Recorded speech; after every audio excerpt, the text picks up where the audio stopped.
देखिए length of tangent, length of subnormal, length of normal, length of subtangent, इसके फॉर्मूले मैंने पूरा डिटेल में ठीक। इसके क्वेश्चन हम लोग नहीं किए थे अभी तक। हम लोगों ने टेंजेंट एंड नॉर्मल का इक्वेशन, पॉइंट निकालना और प्रीवियस ईयर्स के क्वेश्चन हो गए, ठीक है। आज स्पेशली इस टॉपिक पे लेंथ ऑफ टेंजेंट, सब tangent, length of normal, length of सब, इसके ऊपर के क्वेश्चन होंगे। फॉर्मूला क्या क्या था अपने पास?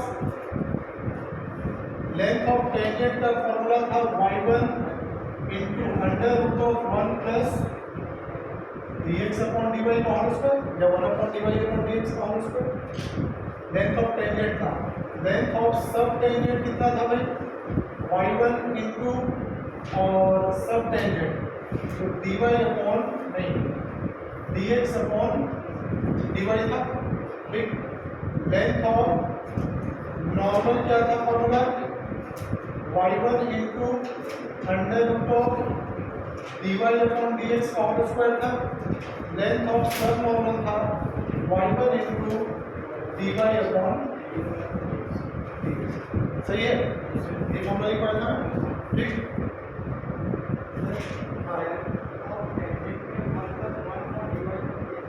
तो वही चीज है 1 अपॉन dy अपॉन dx को मल्टीप्लाई किया, ठीक है। ये 1 अपॉन dy अपॉन dx के फॉर्म में मैंने लिखवाया था, ठीक। चलिए अब ये क्वेश्चन नंबर अपने पास 47 है। The value of p such that the subtangent and subnormal are equal for the curve y equal to e to the power bx plus px at the point 0, 0,1 पे हमें length of tangent और length of subtangent और सब normal ये निकालना, ठीक। उसके लिए सबसे पहले तो हमें dy अपॉन dx निकालना। y है e का पावर px प्लस px, तो y डैश क्या हो जाएगा? e का power px into p plus p होगा, सही है ना। अब dy अपॉन dx एट 0,1, भाई 0,1 में तुम्हें x इक्वल टू 0 रखना है, ठीक है। y की तो जरूरत नहीं है कहीं पे, तो p e का पावर तो 0,1 बन जाएगा, तो ये 2p हो गया टोटल। समझ में आ गया? चलिए बात किसकी हो रही है? सब टेंजेंट की। तो लेंथ ऑफ सब टेंजेंट क्या होता था? y1 into dx upon dy होता था ना, ठीक। dx अपॉन dy का मतलब dx अपॉन dy का वैल्यू है गिवन पॉइंट, ठीक। तो y1 कितना है? 1 और इसका वैल्यू 1 अपॉन 2p हो जाएगा। समझ में आ गया? तो ये आपको 1 अपॉन 2p मिल गया। लेंथ ऑफ सब नॉर्मल, तो सब नॉर्मल का लेंथ कितना होता था? y1 into dy upon dx। y1 है आपके पास 1 और ये कितना आ गया? 2p, ठीक। According to question 1 upon 2p is equal to 2p, तो p square is equal to 1 upon 4, तो p का वैल्यू प्लस माइनस 1 अपॉन 2 आ रहा है। अच्छा ऑप्शन दिया है 1 अपॉन 2 माइनस 1 अपॉन 2 और plus minus, more than one correct option होता तब तो तीनों को सही है, ठीक। अच्छा कहीं ऐसा तो नहीं कि p का कोई ऐसा वैल्यू है जिसके लिए फंक्शन डिफाइन नहीं हो, ऐसे केस में चेक कर लेना चाहिए। तो देखो p का वैल्यू प्लस रखेंगे या माइनस रखेंगे? एक्सपोनेंशियल फंक्शन में x के लिए किसी भी वैल्यू के लिए डिफाइन होता है, और ये तो नहीं है, यानी कि आपका कौन सा आंसर आ जाएगा? सी वाला ही आंसर आ जाएगा। समझ में आ गया? ये है बहुत इजी क्वेश्चन था, इसको फटाफट लिख लीजिए जय।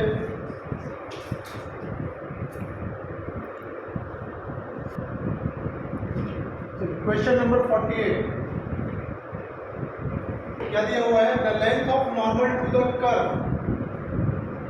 अच्छा ये कर्व का पैरामीट्रिक इक्वेशन दिया हुआ है, तो theta equal to pi by 2 पे आपको लेंथ ऑफ नॉर्मल निकालना है। बहुत ज़्यादा सिंपल है, ठीक है। तो सबसे पहले dy अपॉन dx निकाल लेते हैं, तो dy अपॉन d थीटा, तो ये sine theta upon 1 plus cos theta, ये हुआ ना। थीटा क्या रखना है भाई, पाई अपॉन 2 रखना है, तो साइन पाई बाई 2 ऊपर हो गया 1 और नीचे ये तो 1 आ गया, सही है। अब लेंथ ऑफ नॉर्मल, तो ये y1 into D Y upon D X होता था नहीं, तो y1, तो अब थीटा का वैल्यू पाई बाई 2 y में रख देते हैं, और यही मिलेगा, y कोऑर्डिनेट ही तो होता है, ठीक। तो पाई बाई 2 रखोगे तो ये कितना आ गया, a इंटू 1 माइनस 0, तो ये तो a आ गया। D Y upon D X का वैल्यू क्या मिला, 1, ठीक है ना। तो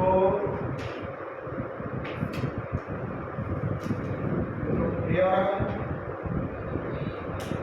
है, ये तो ऑप्शन में है नहीं।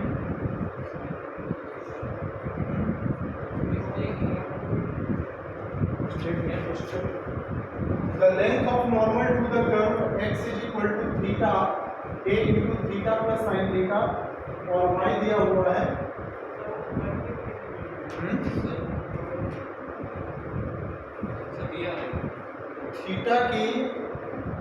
थीटा का वैल्यू है पाई बाई 2, ठीक है। तो थीटा जब पाई बाई 2 होगा तो y1 तो हो गया a, और dy अपॉन dx भी कितना आ रहा है, यही आ रहा है ना, 1 plus cos theta, theta equal to pi by 2 length of normal का फॉर्मूला, नॉर्मल का तो फॉर्मूला नहीं, सॉरी, लेंथ ऑफ नॉर्मल निकालना है ना, तो ये y1 into under root of 1 plus D Y upon D X का स्क्वायर होता था। तो फिर y1 कितना आया, y1 है अभी a आया था ना उत्तर, ठीक, और ये under root of 1 plus 1 root 2 a, option है ना डी। तो लेंथ ऑफ नॉर्मल का फॉर्मूला गलत चल रहा था, ये होता है। देखिए मैं बता देता हूँ याद रखने का तरीका, लेंथ ऑफ टेंजेंट और लेंथ ऑफ नॉर्मल में अंडर रूट आएगा, ठीक। नॉर्मल में नॉर्मल का स्लोप कैसे dx अपॉन dy निकालते हो, लेकिन यहाँ dy अपॉन dx होता है, ठीक है। और लेंथ ऑफ टेंजेंट का देखो फॉर्मूला मैंने लिखा था 1 प्लस टेंजेंट में dy अपॉन dx होता है ना, लेकिन लेंथ ऑफ टेंजेंट के लिए dx अपॉन dy, ठीक। और सब नॉर्मल में direct y1 into dy upon dx, तो dy अपॉन dx जो है वो नॉर्मल का देगा, ठीक। और सब नॉर्मल का, ठीक, सब टेंजेंट का dx upon dy, y1 into dx upon dy जो है वो सब टेंजेंट का। नॉर्मल और टेंजेंट में स्क्वायर रूट होगा, सब वाले में स्क्वायर रूट नहीं, समझे, हो गया ना। क्वेश्चन नंबर 49 कैसे करेंगे,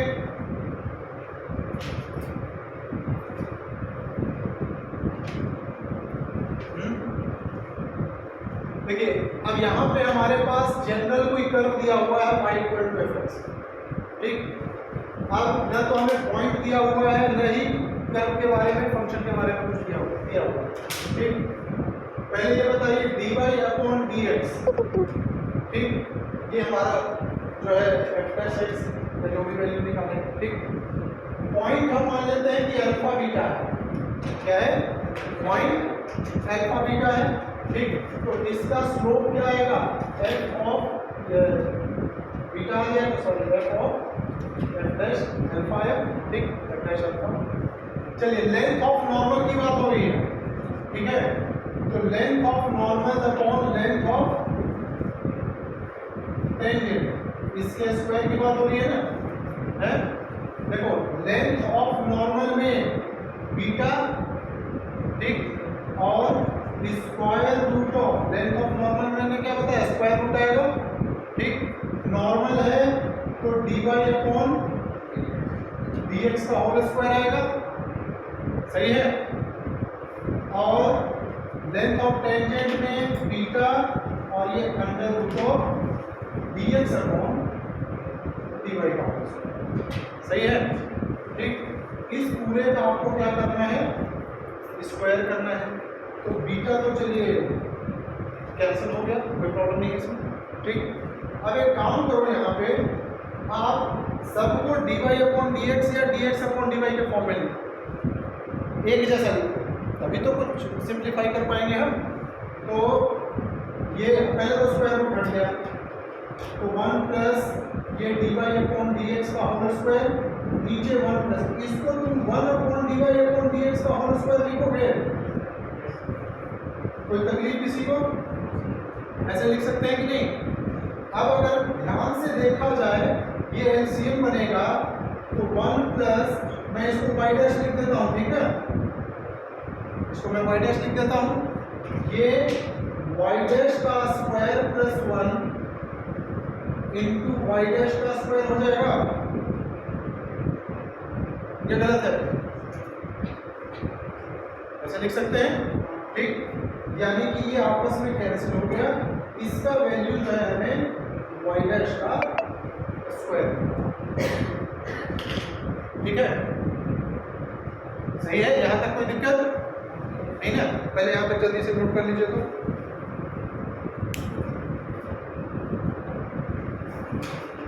चलिए इधर देखते हैं, आप इधर बात नहीं, हमारा जो क्वेश्चन था उसको हमने सॉल्व किया, हमारा आंसर दिया, ठीक, हमें ऑप्शन के अकॉर्डिंग देखना है कि कौन सा ऑप्शन सेटिस्फाई करेगा। देखिए लेंथ ऑफ सब टेंजेंट सब नॉर्मल इन्हीं का रेशियो है, तो ऐसा करते हैं, एक रेशियो निकाल के देख लेते हैं, सब टेंजेंट का और सब नॉर्मल का। सब टेंजेंट क्या होगा भाई? लेंथ ऑफ सब tangent y1 into dx upon dy, ठीक है, और ये y1 into dy upon dx, सही है, y1 से y1 तो कैंसिल हो गया। अब ये 1 अपॉन dy अपॉन dx का होल स्क्वायर हो रहा है, इसको फिर से 1 अपॉन dy अपॉन dx लिखोगे, ठीक है। देखिए ये 1 अपॉन y डैश स्क्वायर आ रहा है, लेकिन आपका आंसर क्या रहा है? y डैश का, यानी कि इसका रेसिप्रोकल है, ठीक, तो इसका रेसिप्रोकल यानी कि c वाला आंसर हो गया। आपको समझे? हमने ये वाला रेशियो निकाला तो 1 अपॉन y डैश स्क्वायर आ रहा है, लेकिन ये क्या था? y डैश स्क्वायर था, तो यानी कि इसका रेसिप्रोकल कर देंगे तो इसके और आ जाएगा, ठीक है। जल्दी से इसको लिख लीजिए। Question number 50, more than one correct option का क्वेश्चन है, एक से ज्यादा ऑप्शन सही हो सकते हैं इसके। कह रहा है in the curve y is equal to c e का power x upon a, the subtangent, मतलब सब टेंजेंट के बारे में पूछा गया है, उसका नेक्स्ट निकालेंगे। सब नॉर्मल का पूछा गया है, फिर tangent at x1 y1 on the curve intersects the x axis at a distance of x1 minus a from origin, यानी कि इक्वेशन ऑफ टेंजेंट में निकालना होगा, ये चेक करना है कि x एक्सिस को कहां पर है, और equation of normal at the point where the curve cuts y axis is a, जहां पे कर्व y एक्सिस को कट करे वहां की नॉर्मल का इक्वेशन, ठीक। मतलब अभी तक हम लोगों ने टेंजेंट एंड नॉर्मल में जितना कुछ पढ़ा था वो सारा कंटेंट इस एक क्वेश्चन के अंदर है, ठीक। इक्वेशन ऑफ टेंजेंट भी निकालना है, इक्वेशन ऑफ नॉर्मल भी निकालना है, पॉइंट भी चेक करना है कि कहां x एक्सिस है और y एक्सिस को कट कर रहा है, लेंथ ऑफ टेंजेंट और लेंथ ऑफ नॉर्मल है, ठीक। चलिए देखते हैं, y equal to c into e का पावर x अपॉन ये दिया हुआ है, ठीक। तो y डैश क्या हो जाएगा? c इंटू e का power x upon a into 1 upon a, ये होगा, तो प्रॉब्लम यहाँ पे नहीं ना। अब आप मान लीजिए x1 y1, तो y डैश का जो वैल्यू हो गया वो c e का पावर x1 अपॉन a लिखेंगे, सही है, ठीक। अच्छा, इसको मैं ऐसे भी तो लिख सकता हूँ y1 अपॉन a, क्यों? ऐसे भी तो लिखा जा सकता है y1 अपॉन a। देखिए x1 y1 कर्व के ऊपर है तो y1 is equal to C into, ऐसे चलेगा, कोई प्रॉब्लम नहीं आती। ठीक, चलिए फर्स्ट ऑप्शन चेक कर लेते हैं। पहला ऑप्शन क्या कहता है, सब टेंजेंट इज कांस्टेंट, तो लेंथ ऑफ सब टेंजेंट, तो लेंथ ऑफ सब टेंजेंट क्या होता था, y1 into dx upon dy होता था ना। सब टेंजेंट में y1 into dx upon dy होता था, तो y1 इंटू अब dx अपॉन dy, ये तो c इंटू, देखिए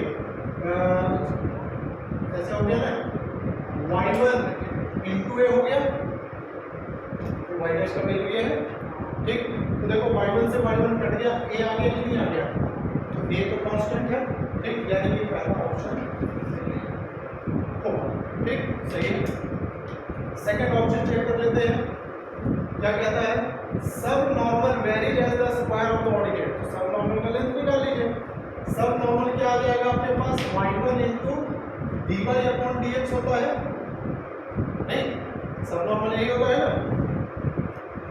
अब y1 into dy upon dx कितना है भाई, y1 अपॉन a, तो देखो y1 का स्क्वायर अपॉन a आया, तो बात सही है, subnormal is directly proportional to y1 square, नहीं आया क्या, और 1 अपॉन a प्रोपोर्शनलिटी कांस्टेंट है इधर, यानी कि बी वाला भी आंसर सही है। ठीक, अब देखते हैं सी ऑप्शन। सी ऑप्शन क्या कहना चाह रहा है, अब जरा ध्यान से पढ़िए। Tangent at x1 y1 on the curve intersects the x axis, जो टेंजेंट है इस कर्व के ऊपर, मान लीजिए ये कर्व है आपका, तो ये x एक्सिस को कहां पे कट कर रहा है, at a distance of x1 minus a from the origin, origin से इसका डिस्टेंस जो है वो क्या होना चाहिए, x1 माइनस a। अब इस तरफ भी हो सकता है, इस तरफ भी हो सकता है। ठीक, तो टेंजेंट का उसके लिए तो आपको इक्वेशन निकालना पड़ेगा, नहीं तो स्लोप तो आपको मालूम है ही, स्लोप ऑफ टेंजेंट कितना है, y1 अपॉन a है ना, तो इक्वेशन ऑफ टेंजेंट क्या है, y minus y1 upon a और y1 upon a into x minus x1। सही हो गया, कोई तकलीफ। क्वेश्चन क्या दिया हुआ है कि tangent at this point p equal to, ये x1 y1 टेंजेंट है, तो इस पॉइंट पे जो टेंजेंट ड्रॉ कर रहे हैं वो टेंजेंट x एक्सिस को कट कर रहा है। अब जहां कहीं पर भी x एक्सिस को कट कर रहा होगा तो y कोऑर्डिनेट तो भैया 0 होगा, नहीं y कोऑर्डिनेट 0 होगा कि नहीं होगा, तो मैं वैल्यू रख देता हूं, तो क्या आ जाएगा है,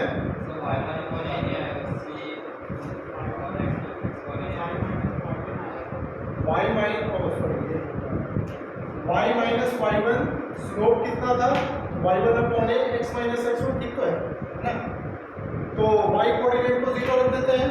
ठीक, तो माइनस y1, ये y1 अपॉन a और x माइनस x1। ठीक है, तो क्या हो गया भाई, y1 से y1 कट गया, तो minus a x minus x1 आ रहा है, तो x कोऑर्डिनेट क्या आया, x1 माइनस a आ रहा है कि नहीं आ रहा है। ठीक, अब ये 0 से ये तो डिस्टेंस बता रहा है। ठीक, तो आपका ये डिस्टेंस भी, ये डिस्टेंस x1 माइनस a आ गया, यानी सी ऑप्शन जो है वो भी सही ऑप्शन है। ठीक है बताया। फोर्थ ऑप्शन देखते हैं, कह रहा है equation of the normal at the point where the curve, equation of the normal at the point where the curve cuts y axis, तो कर्व y एक्सिस को कहां कट कर रहा है पहले तो ये पता लगाना पड़ेगा। कर्व जो है y एक्सिस को कहां कट कर रहा है, तो curve cuts y axis at when x equal to 0, जहां पे भी कर्व y एक्सिस को कट करेगा यानी x तो वहां 0 होगा ना यार, तो कर्व में x 0 तुम रख लो तो y कितना आ जाएगा c, और ये 1 बन जाएगा। ठीक, यानी पॉइंट तेरे को क्या मिल जाएगा 0, C में। सही है। अब इस पे हमें क्या करना है, नॉर्मल का इक्वेशन निकालना है। देखिए equation of the normal at the point where the curve cuts y axis. तो हमें क्या करना है, फाइंड क्या करना है, equation of normal at 0, C। समझे ना, नॉर्मल का इक्वेशन 0, C पे। तो अब dy/dx निकालेंगे। ठीक, तो कर लेते हैं। देखिए dy/dx तो हमारा यही था ना, y/a था। तो स्लोप ऑफ टेंजेंट कितना होगा बताना, तो c/a होगा। लेकिन टेंजेंट नहीं, हमें नॉर्मल की आवश्यकता है। तो स्लोप ऑफ नॉर्मल -a/c होगा। किसी को कोई प्रॉब्लम नहीं होगा ना। तो y माइनस y1 यानी c minus a/c, x minus क्या 0। तो यह cy minus c² plus ax equal to 0। ऐसा कुछ इक्वेशन आ रहा है। क्या दिया है, cy plus ax is equal to c², यानी कि डी वाला ऑप्शन भी जो है वो भी करेक्ट ऑप्शन है। समझ में आ गया, किसी को कोई तकलीफ? तो इस जो क्वेश्चन नंबर 50 था, इसके चारों ऑप्शन सही हैं। अच्छा, राइट साइड में मैंने एक और क्वेश्चन लिख दिया है। ये क्वेश्चन आप लोगों के लिए होमवर्क, ठीक, और इसके आंसर्स मैं आपको बताऊं A B C के 3 आंसर्स, ठीक है। अब हमारा टेंजेंट एंड नॉर्मल का सफर यहीं तक था, समझे। काफ़ी क्वेश्चंस मैंने करा दिए, 51 क्वेश्चन हो चुके हैं। ठीक, अब आपकी ये रिस्पॉन्सिबिलिटी बनती है कि आप इसको प्रॉपर्ली रिवाइज करें और एक्स्ट्रा क्वेश्चन, ठीक है। अच्छा, इसके बाद मैंने जो टॉपिक पढ़ाया था आपका derivative as rate measure, error approximation and और क्या कराया,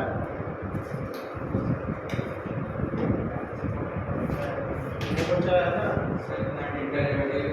डेरिवेटिव एज रेट मेजर करवाया सबसे पहले। ठीक,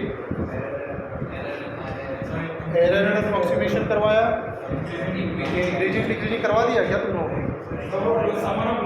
उधर करवाया ना। ठीक, चलिए, तो ये तो तीसरा ही टॉपिक था, ठीक है। तो अभी फिर क्या रेट मेजर के हम लोग ऑब्जेक्टिव क्वेश्चंस कर लेंगे और उनके प्रीवियस क्वेश्चंस आप लोग के वो कर लेंगे। और देन उसके बाद increasing decreasing, mean value theorem और मैक्सिमा मिनिमा, ये 3 टॉपिक्स अपने बचे हुए। ठीक, तो ये होमवर्क करके लेके आइएगा। ठीक, बाकी फिर मंडे को मिलते हैं।